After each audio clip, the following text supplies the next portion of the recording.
ইন্দোনেশিয়ার জাভা দ্বীপে 6 মাত্রার শক্তিশালী ভূমিকম্পে কমপক্ষে 7 জন প্রাণ হারিয়েছেন। শনিবারের প্রাকৃতিক দুর্যোগে আরও 12 জন আহত।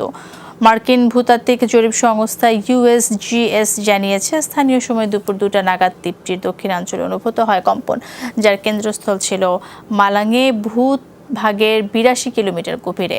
কম্পনে ক্ষতিগ্রস্ত বহু ঘরবাড়ি পার্বত্য অঞ্চলগুলো থেকে নিরাপদ স্থানে সরানো হচ্ছে অধিবাসীদের। সুনামি সতর্কতা না থাকলেও রয়েছে ভূমিধসের পূর্বাভাস। উদ্ধারকর্মীদের আশঙ্কা, মাটি চাপা ঘরবাড়ির নিচে আটকা পড়তে পারেন অনেকেই। চলছে তল্লাশি অভিযানও। চলতি সপ্তাহে মৌসুমী ঝড় সেরোজের তাণ্ডবে ইন্দোনেশিয়ায় প্রাণ হারিয়েছেন কমপক্ষে 165 জন।